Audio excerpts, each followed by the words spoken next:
The Marinade. There's no O in marinade. Let's try it one more time. Ready? 1, 2, 3. The Marinade. Marinade.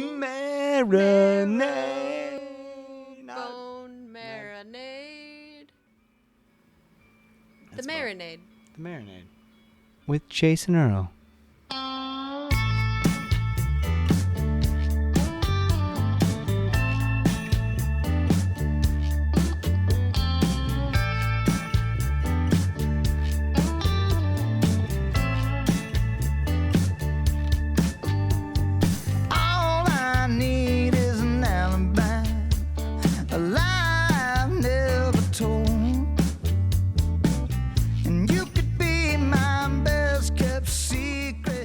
Welcome to The Marinade with Jason Earle, a free-flowing conversation about the creative process with creative people.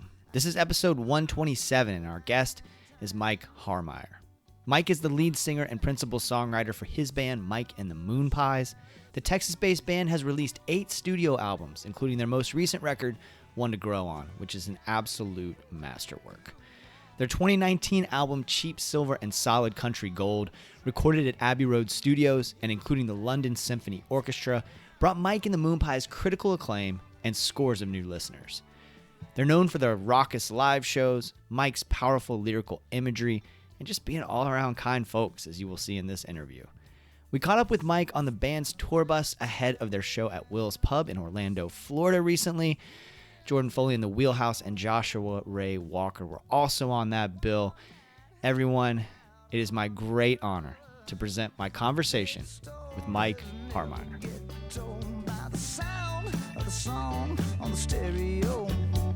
Time ain't on my side. All you wanna do is just dance around it. But I'm putting up a fight tonight. You got me where you want me. You're pulling all the strings. You play me till I'm broken. Run the needle through the rain. Run the needle right through the vein.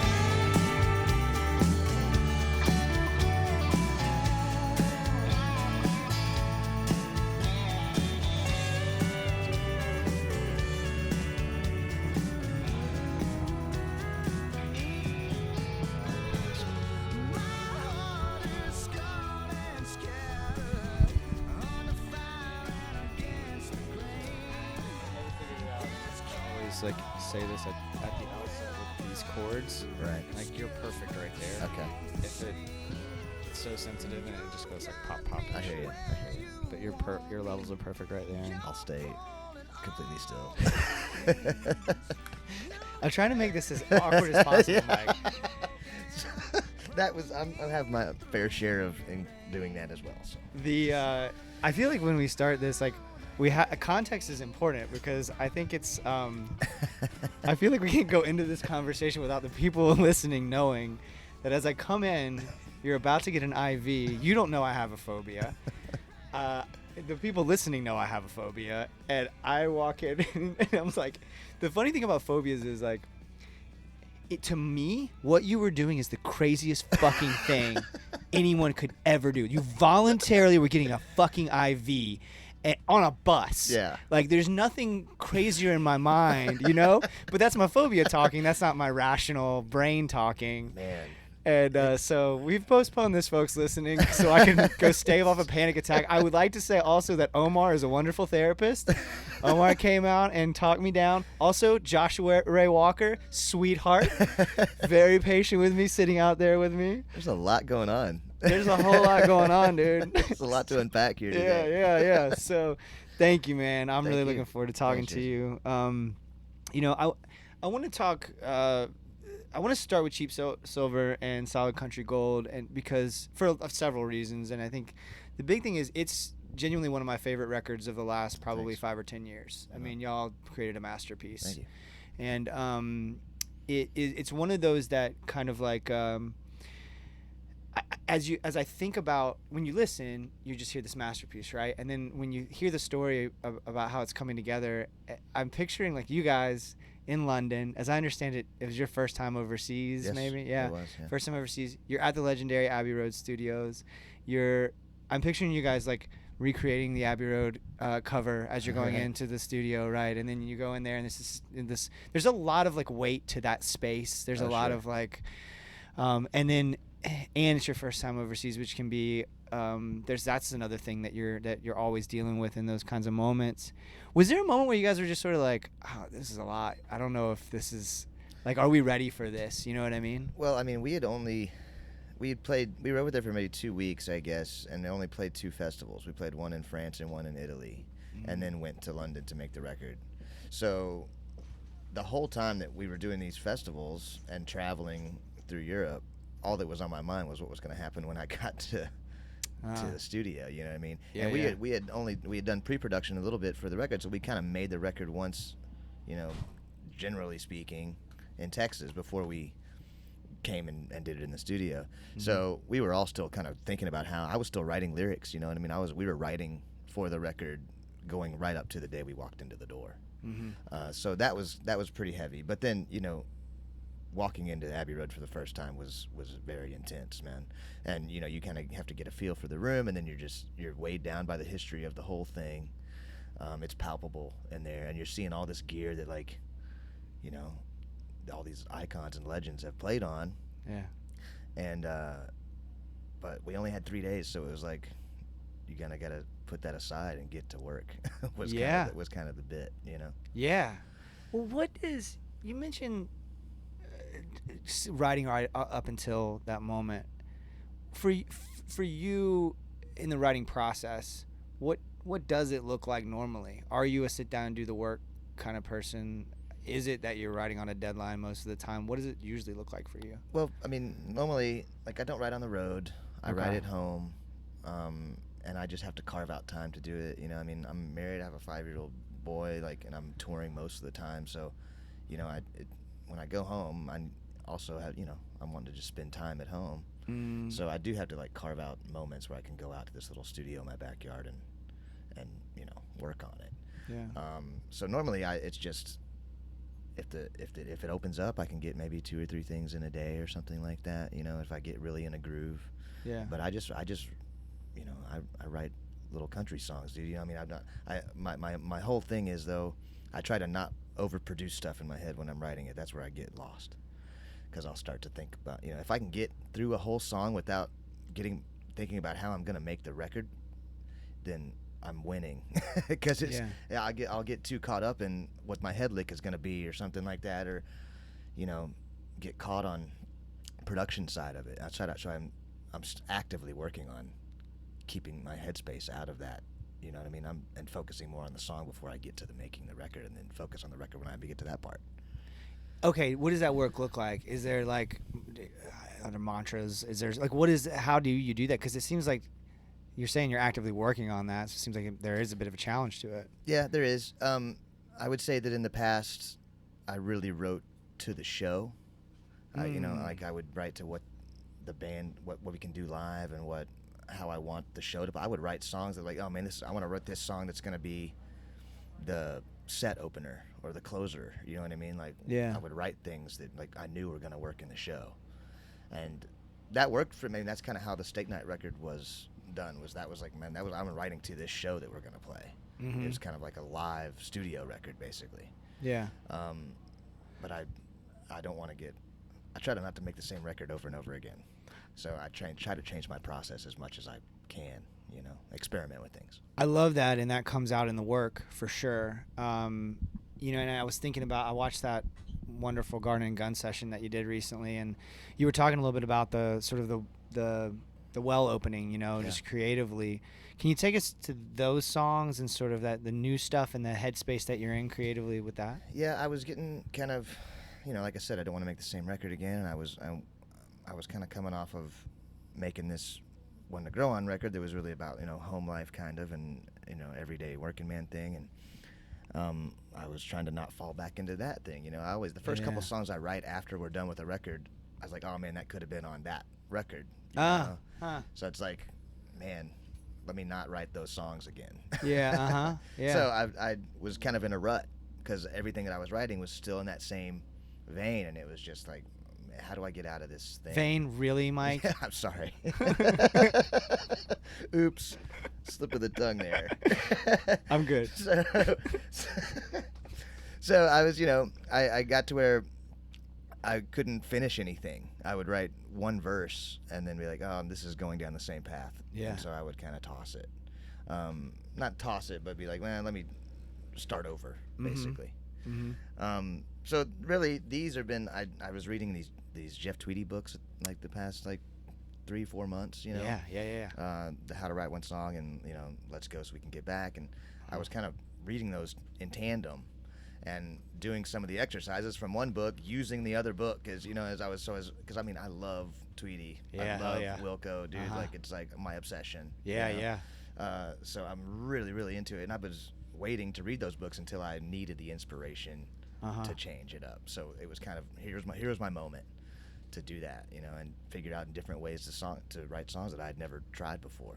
Yeah. So it was a whole brand new process for me. I'm doing word ladders and shit like that, and all these, highlighting things out of books. I was like, I wanted to write a song about space, so I went and bought some Star Trek books and was highlighting lines. It was crazy stuff, you know what I mean? So yeah. I don't know. It's been fun and cathartic, basically, to have a new way to approach songwriting. You know what I mean? Hell yeah, that's really, and I can hear it in your voice and I can see it in your face too, the excitement that you're feeling with that. Awesome. What is it about? I'm a huge Tweedy fan too, a huge Wilco fan, huge fan of all. I got his solo records and everything, What I know what it is about Tweedy that speaks to me. What is it about Tweedy that speaks to you so much? What is it about that writing? Because it's incredibly different. I would argue incredibly different from what you do. It is, and it blew me away reading some of the things in the book about how lyrics kind of take a back seat to him, it seems, when he's writing. And I was like, man, that's really crazy to me, because he just basically depends on you to figure out whatever the hell you want that to be about. Yeah. You know what I mean? Yeah. His thing is juxtaposition of words, you know what I mean? It's like, this word shouldn't go in front of that, but that's what makes it so cool, and you can, you know what I mean? Yeah. Like assassin down the avenue, right? Like that originally was like assassinate, but he's like, it's cooler if I just say assassin and use it as like a verb. Yeah. Yeah. It's like so cool, dude. Yeah, that's so wild. Yeah. It works. Yeah, for sure. So yeah. I'm trying to actively play with those things without just sounding like I'm writing Tweedy songs. Yeah. Right. Well, there's a lot of discipline to that too. The work that he does, and I've read those books too, and like when he talks about the process, there's a lot of discipline that goes into that, right? Yeah. Are you yourself disciplined in your writing? Would you say? I don't know. It depends on the day. It depends on the mood that I'm in, really. Sure. I think what really has helped me in that regard is another thing where I would think too far ahead in writing a song. So now, using kind of these techniques that I'm learning through some of this Tweedy stuff, is I'm just writing down the line that is the first thing that comes into my head, right? And I'll come back and get it later. I'll come back and I just want to fill that space and get to the next line. Yeah. And that way you just have you have way more lines now to choose from and to edit than I did before, because I used to be just like, if that's not what I want to say, how can I move on to the next line? Yeah, you know yeah. I mean? How do I got to get this line right before I can do the next one? So my new discipline is to not do that and just write the line that is here. This works for me right now. Okay. I'll come back and I can revisit it as many times as I want. I can change that a month from now or whatever, Yeah. So keeping the process moving forward has been, I think, the most beneficial thing that I've been able to learn from that stuff. That's super interesting, because also there could be a tendency, if you have more stuff, right? You've written more. There could be a tendency to find that overwhelming, because there's a editing that has to happen for you to get to that place. Yeah. So it sounds like instead of that feeling like too much or overwhelming, that it's almost like comforting. It is. I love going back and then editing the lines. It's like, what's the better way to say that? You know what I mean? Or what did I? Maybe I didn't even mean that. You know what I mean? Like, maybe it doesn't mean what I thought it did when I wrote it. And then I get 2 verses down. It's like, okay, now that line means something else to me. Yeah. And I can change it. So I mean, the editing process now is probably my favorite part of doing it. I don't know if I've ever heard anybody say that. That's awesome. Yeah, like how can I make it a little bit cooler? Yeah. Whatever. Is that a solo thing? Like, are you just sitting by yourself to do that editing, or are you bouncing those ideas off of? It's I try to get as much out as I can before I fall into a hole or I get to a place where I just can't go any further and I can't think of it. I can't move any further, and that's when I usually bounce it off of like Adam. Yeah. And I'll send like the whole time that I'm writing. If I get far enough into a demo, because I'll have 30 demos of a song before I get to the end of it, different versions of it, or here's what I need to just. I'm not good at remembering my melody lines sometimes and stuff like that. So I'm constantly recording on my phone. So Okay. I'll just send that stuff to Adam as I get to a place where I think, okay, where do I go from here? I'm kind of at a point where I've lost track of what I was doing. That's awesome. What a gift to have a creative partner like that, where you can get to that place and like, I'm stuck. Yeah, it's great, man. We have Yeah. that whole tennis ball thing, man. Yeah. It really works. How did that relationship creatively begin? Like, how did y'all get to that place? Well, when I met Adam, he made our Live from the Windstar record. He had engineered that record and recorded that record. Yeah. And then we liked how that record sounded as a live thing, and so we wanted to make the State Night record to be a live sounding studio record. And then we made that record, and during that process, we just like realized, man, we were just like, this is our, we're thinking about everything the same way. Yeah. That's where it became to where, well, now we're talking about how we're going to put that record out. Everything became me and him doing it all, figuring out the next steps. And it was a business and creative, melding that just, I don't know, dude. It just was like meant to be. Yeah. Adam's sitting right here for folks listening, by the way. That's why that sounded so good. I'll try to get Mike off record about how he really feels about the whole thing. One to Grow On is another masterpiece. So like, you just keep putting out these incredible records, man. And as I was doing the research for this and reading about sort of your process with One to Grow On and the sort of character-driven thread that runs through it, and of course you have a fucking song called The Vein on it. God damn it, Mike, you're trying to kill me. But it's a great song too. But not your favorite on the record, I'm I sure. I do it one and a half times. I do it at 1.5 time, so it sounds good that way too. Yes. But it's just an incredible record, and I'm interested in that. So that's a very different thing creatively than the Tweety type process that you just described that you're working with now. Can you talk about that process of writing this record and how it came together? Yeah, that was I was home a lot. Yeah. So, and I've told this before, I have that 85 Chevy truck, and I kind of was just like, that was my whole inspiration. I would just go sit in that truck. Oh, right on, yeah. And be like, because my dad drove the same truck. Yeah. When I was a kid, right? Yeah. So, like, trying to remember those things and think about those things, like shooting BB guns and, stuff like that, you know what I mean? Like, I was just trying to live in that moment. Mm-hmm. And it wasn't hard to do, man. I had a lot of time at home. I lived kind of out in the country. Mm-hmm. It was like it was kind of revisiting my past, right? I think everybody during that time frame was all kind of 100% reflective. Yeah. So I didn't want to just write it about my absolute past, my direct past. Yeah.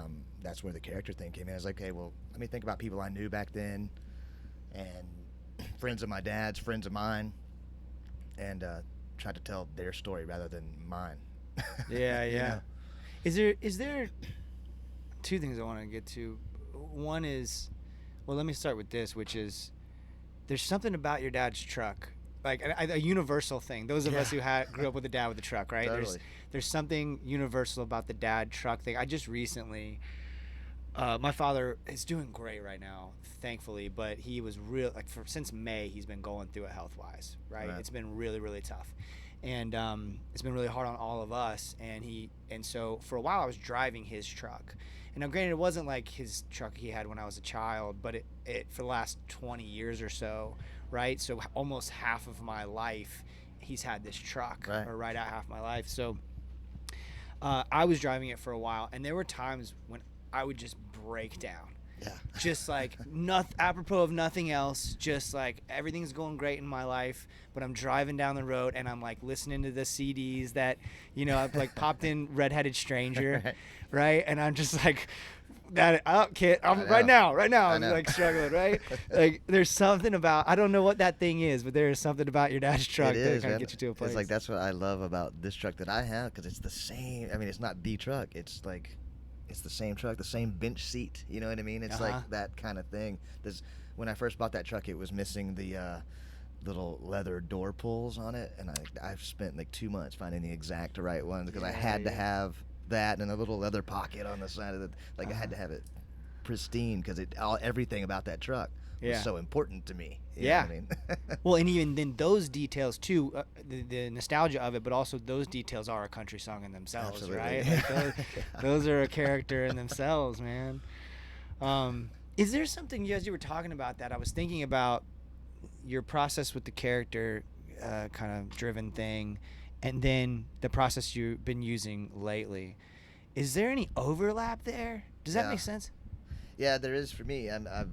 Another thing that's happened is I've been writing kind of these more linear story songs since then, I guess. Mm-hmm. A lot of the stuff on One to Grow On is not really, just a full story. Mm-hmm. But I've 3 or 4 of the things I've written recently have started as kind of a One to Grow On type thing, and then I just kind of completed the story and just told it as a linear moment. You know what I mean? And that's really kind of, I've never done that before. I don't know where that came from, but I feel like that's part of the character-driven thing that I was exploring with One to Grow On. Now it's like more concise or something. Now I'm like really into the, every time every time I make a record, I end up kind of starting to make that record again. My thought process is just there. Yeah. So if I can just make it better or expand on it, or make it more,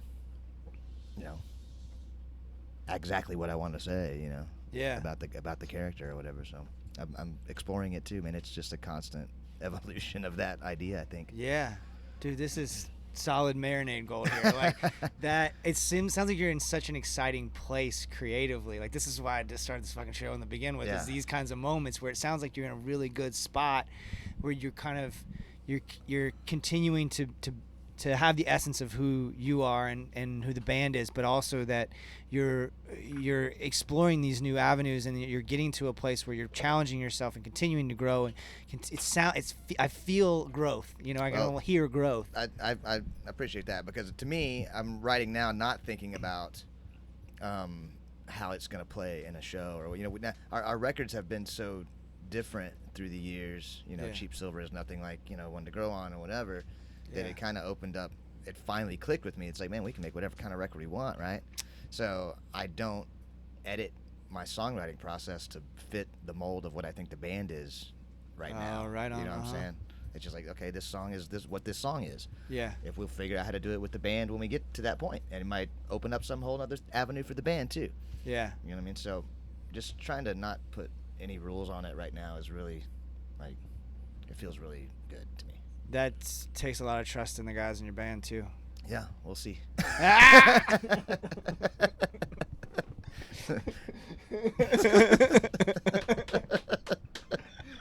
Holy shit! What a baller band leader fucking thing to say, huh? They'll never listen to this anyway. Oh man, that's great. We've talked about different kind of steps in your career and your evolution as a creative and as a band. If somebody up to this point was making the documentary of Mike and the Moonpies, what are like 2 or 3 scenes that would absolutely need to be included in the documentary of your career to this point? Well, I mean, the biggest moments for me, the Cheap Silver thing, making that record, and that was like the way that record came out. It was a moment for us, you know what I mean? It felt like a moment. It really felt like you were in it, man. I haven't been that excited about just a record release process in a long time, you know what I mean? That was a huge thing. And not only just making the record, but showing it to people was a big thing, and then just more recently, doing the Opry thing was a huge thing for me. It was a little bit there where it's like, okay, I've done that, so maybe I'll do something else now. Yeah, I mean, it's yeah. like I kind of hit the pinnacle. You know what I mean? That's like, I mean, we're just touring around the country all the time, but that was one big night. Yeah. That meant that was the culmination of a lot of years. Well, that's huge. And so, what do you do? Where do you go from there? Like, what do you? I mean, there's bigger shows I want to play. There's there's all these things I want to do. I love making records, really. Yeah. So I think that's what keeps me coming back to it. I like playing shows, and we have fun at the shows, and the shows are their own thing. But I kind of separate the two things. Like the show that we do with the band is one aspect of what I like to do. Yeah. And the other is making records. So that's what keeps me interested in it. Is making records. Like I feel so good about writing songs right now.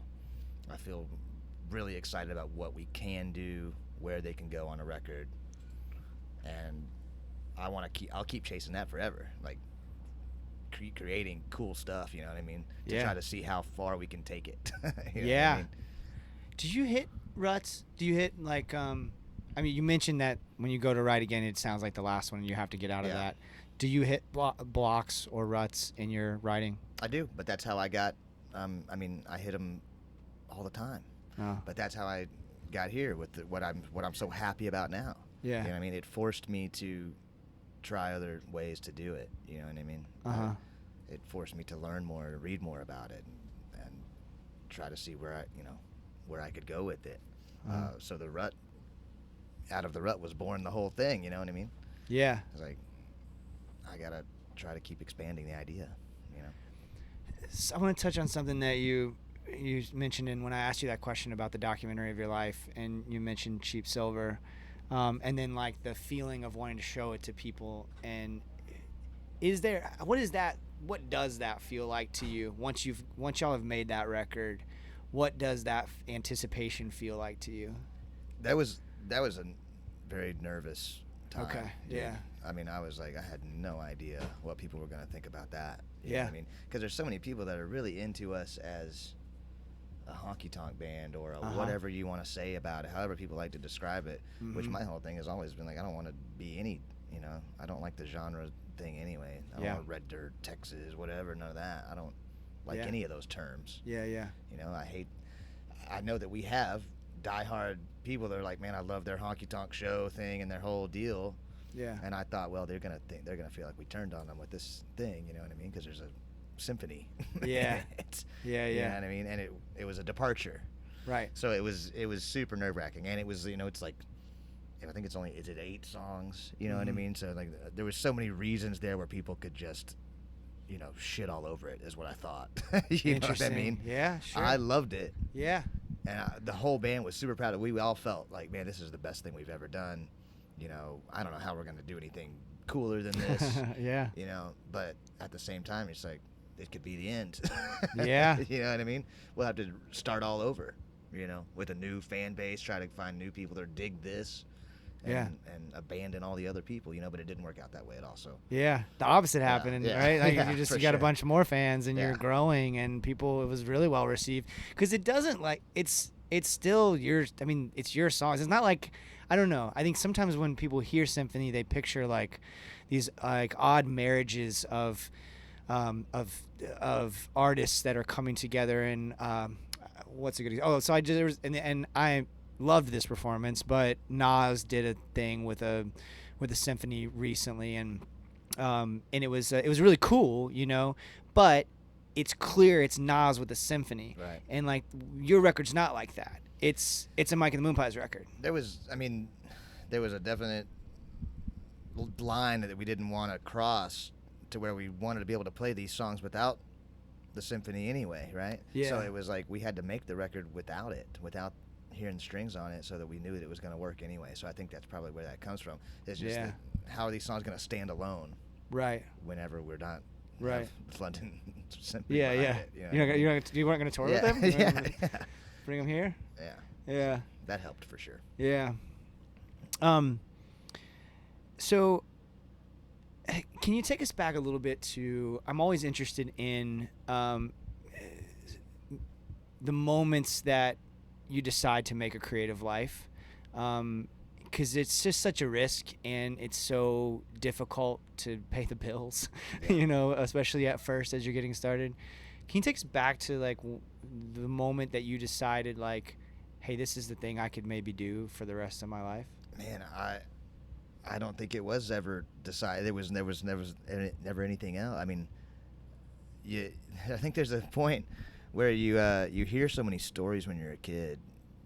We know now okay, let's say you're 12 years old now, and they go, oh man, when you were 3 years old, you knew all the words to all the George Strait songs. You know what I mean? It's like you'd hear about your younger self, and you're like, oh man, well, if I was doing that then, you know what I mean? But then does that create it for you? I don't know. I don't know. But I mean, I chased it from then, dude. I mean, there's no prior me. You know what I mean? Wow. It's just, this is what it was. Wow. I don't know what else to, you know. There was no moment for me. It was just when I was born, I guess. Yeah. Man, that's beautiful. I'm not sure I've ever heard anybody put it quite like that. There's always this tension and this struggle and this like, is this the thing I'm gonna do, and am I good enough, and all that kind of stuff. And it was in you. It's always been whatever it takes to do it. You know what I mean? Dude, where do you think, other than just something, because they're you know, we're all kind of, I guess, we're all wired certain ways, right, from the beginning. But there's also sort of nurturing that happens to us that helps us to develop those things, right? What was it around you that helped maintain that, or was it just like, no, I mean, this is it, I can't do anything else? When I was you know, a big thing about it when I was a kid was my dad and his affinity for entertainers. Yeah. And you know, he wanted that lifestyle, right? Like he didn't play or sing or anything like that. Mm-hmm. But he knew all these cats, you know what I mean? He's like, he would book shows, right? Uh-huh. Like he had bands like semi-iconic people come and play his birthday party all the time. He wanted to be attached to it all the time. So I was always around it, you know what I mean? And I saw every aspect of that career, if it was a bar band to a superstar, you know what I mean? And everything in between. You know, I mean, I saw all the different I knew early on that there were different levels of it. Oh, right on. You know what I mean? Okay. So it made it maybe more attainable to me or something. Yeah, it's yeah. like, okay, well, I can do this at this level. Mm-hmm. You know what I mean? I want to do it at this level. Yeah. But you can still maybe make a living doing it. Yeah. know, without being a superstar, you know, or something like that. That's what a gift. That's super helpful to have that, because it's hard to have that perspective if you don't have it around you like For that, sure. you know? Yeah, you don't know. I mean, when you're just listening to the radio all the time, you know, you think that, well, there's George Strait and then there's, you know, nobody, right? There's the bar band, right? Yeah. But there's so many levels of it in between for those two things. I do this. This is episode 120, whatever, right? I still don't have a good concept of who's big and what, you know what I mean? Right. Like, some of the bands that I'm obsessed with are playing 500 cap rooms, and I'm like, which is great, but also like, aren't you the biggest band in the world? Like, you're like the biggest band in my mind, you know? I think as long as you've got that, you know, for some people, then that's where, you know, if it stays there forever, cool. You know what I mean? Right. If it never gets bigger than that, if it never got any bigger than what I'm doing right now, it'd be awesome. You know what I mean? Yeah. If it does, it's even better. Yeah. But right now, it's, you know, it's working, right? Yeah. Yeah, you sold out Wills. You got it's gonna be an incredible night tonight. I'm so stoked for that. And we were talking earlier off mic about, we're in Florida and how like y'all have this following here. There's so many folks that love y'all here. It's super cool, dude. Isn't that great? Yeah. I mean, out, like, I think this is like the 6th sold out show of this tour. It's awesome, man. It's crazy, man. Yeah. This has been such a pleasure. We usually kind of start to wrap things up with what you're getting down on, which is like the art that has you inspired at the moment. It could be a painting you saw, it could be a record you've been listening to, it could be a movie you saw, if you're really into The Last of Us, I don't know, whatever's got you fired up right now. Yeah, I am into The Last of Us. Yeah, hell yeah, me too. Yeah. And I guess now everybody's into that Linda Ronstadt song. Yeah. Yeah. But yeah, I mean, dude, I'm kind of I'm all over the place. Lately, I'll have to come back to the Wilco thing just because, like, I've been so entrenched in that style of thing and doing the Tweety thing so much that, like, I mean, there's not a month go by I don't listen to like either Ghost Is Born or YHF, and like I'm pretty excited now about this new like YHF record store release day thing that's coming out. Oh, I didn't know that. I thought you were going to talk about the other release with all the extra stuff. They're doing. Dude, there's so many things right now that Tweety's about to just drop on us. It's so awesome. There's a whole another one like Tweety said it's like a time machine version of Yankee Hotel Foxtrot. Like, it's super. What the fuck does that mean? I don't know, but I'm so excited. I'm gonna buy it. Yeah, for sure. Yeah. Oh, that's great, man. Well, dude, Mike, this has been. You tried to kill me like 4 times on this. This is gonna be definitely a very memorable interview. Thanks for sticking it out with me, dude. Dude. Oh no, did I say that?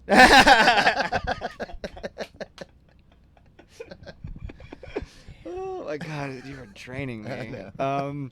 But yeah, it's been a pleasure, man. I'm so excited for tonight. You got your Joshua Ray Walker, who's also a friend of the Marinade, been on the show before, and Jordan Foley, who's also been on the show before. Nice. We have the whole hat trick on the bill tonight, the Marinade does, and it's going to be a great night, and I'm just super thankful for the music that you make, super thankful for you being such a thoughtful interview partner with this, and thank you again. Thanks for including me, man. I'm glad to be a part of the family. Awesome. Just run the needle through the vein, run the needle right through the vein.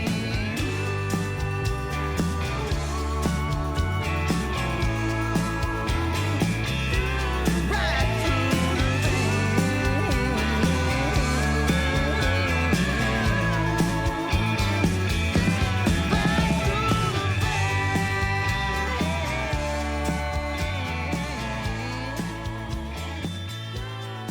Mike Harmeier, y'all. Thank you so much, Mike.